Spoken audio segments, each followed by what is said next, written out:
ही reel तुमच्यासाठी आहे। जर तुम्ही तुमच्या गॅस सिलेंडरची केवायसी कंप्लीट केलेली नसेल तर तुमची सबसिडी बंद होऊ शकते। मी तुम्हाला घरी बसल्या कसं केवायसी करायचं ते दाखवणार आहे, तर चला बघूया। तर तुम्हाला घरी बसल्या ही केवायसी कंप्लीट करायचं, तुम्हाला जायचं प्ले स्टोर ॲप मध्ये आणि तुम्हाला जस्ट टाईप करायचं आहे भारत गॅस म्हणून। भारत गॅस टाईप केल्यानंतर तुम्हाला खाली ॲप येणार आहे हॅलो BPCL, त्यामध्ये तुम्हाला इन्स्टॉल करून घ्यायचं आहे। मी आधीच इन्स्टॉल करून घेतलेला आहे। ठीक आहे, या ठिकाणी साइन इन करून तुम्ही मोबाईल नंबर टाकू शकता। तर तुम्ही हे नंबर टाकल्यानंतर तुम्हाला गेट OTP करायचं आहे, तर लगेच तुम्हाला एक OTP येणार आहे। ते OTP तुम्हाला यामध्ये टाकून लॉग इन करायचं आहे। तर तुम्हाला असं लॉग इन करायचं आहे। यानंतर हा डॅशबोर्ड तुम्हाला दिसणार आहे समोर। भारत गॅस फॉर होम वर तुम्हाला क्लिक करायचं आहे। भारत गॅस होम वर क्लिक केल्यानंतर तुम्हाला इकडे खाली एक ऑप्शन येणार आहे EKYC बायोमेट्रिक म्हणून। ते करण्या अगोदर तुम्हाला हा ऍप्लिकेशन डाउनलोड करून ठेवावं लागेल। याला फक्त इन्स्टॉल करायचं आहे, ओपन करायचं नाहीये।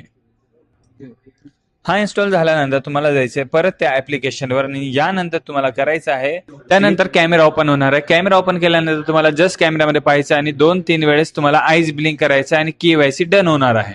तर या ठिकाणी तुम्हाला कंप्लीटेड म्हणून दाखवणार आहे, म्हणजे तुमची KYC कंप्लीट झाली। आणि ही माहिती आपल्या सर्व जवळच्या लोकांना राहावी म्हणून ही रील फटाफट शेअर करा आणि घरी बसल्या बसल्या लवकरात लवकर आपली EKYC करून घ्या।